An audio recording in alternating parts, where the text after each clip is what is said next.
Well, it's Bell Let's Talk Day, and we're opening up the conversation around mental health issues, including addictions. Executive Director of the Orchard Recovery Center, Lorinda Strang, is here with how to support a loved one who may be struggling with alcohol addiction. Thank you very much for being here. Thanks very much. Yeah, and good morning to you. And we all know it's a common coping mechanism, especially someone battling mental health issues, to drink. What causes alcoholism? We get asked that question a lot at the Orchard, and there is no single cause. So more importantly, it's defined as a primary, chronic, progressive brain disease, which left untreated can be fatal. And but the good news to that is that it is a very treatable disease, and recovery works, treatment works, and you know, recovery is very possible for people, and I know that to be true because I have 28 years in recovery myself. Yeah, and they say the biggest step is to recognize that it is an issue. What are the signs and symptoms of alcohol addiction? So, you know, it's different for different people, and there's different stages that people go through. So, you know, are you having a lack of control over your drinking? Do you have an obsession to drink or use drugs? Are you having adverse consequences repeatedly? So are you making yourself promises that you can't keep? That's often you know, for the person, their first signs for themselves is they start making promises when they're trying to control their drinking. And no matter what promises they make or how they try to shift their behavior, they still end up over drinking, having negative consequences. So those are sort of the early signs that you might be having a problem. And there's a lot of myths around when is someone an alcoholic.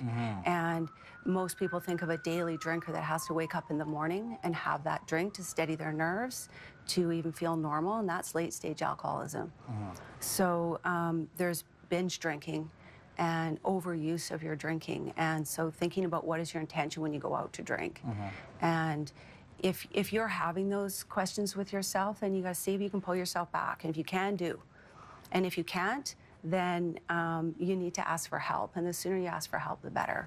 Because they're highly functional alcoholics, absolutely, right? And you talk about the parallels between mental illness and alcoholism. With mental illness, we're trying to erase the stigma, but the same can be said for alcoholics. Yes. Is that right? Yes. I mean, you don't have to have lost your job, your family. Most of the people that we see at the Orchard are still working, or they're going to school. They've started to lose things. Everything might be hanging by a thread, and it's about to crash, but it hasn't. There's a saying, the elevator doesn't have to go all the way to the basement. You can get off whenever you want. So the sooner you seek help, the better. Okay, and for people that have a loved one that's dealing with this, what are your best, what's your best advice to how to approach that person? Approach them carefully. Yeah. And from the heart. I think those are two key points, and it's also, I think it's really important to remember that nobody chooses to become an alcoholic or a drug addict. And often, you know, they're left with that feeling, this isn't fair, why is this happening to me? How come I can't drink the same as everybody else?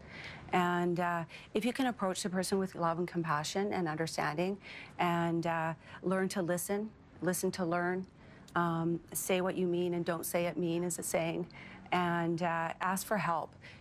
You may not be the person that is the right person to talk to, the one closest to you.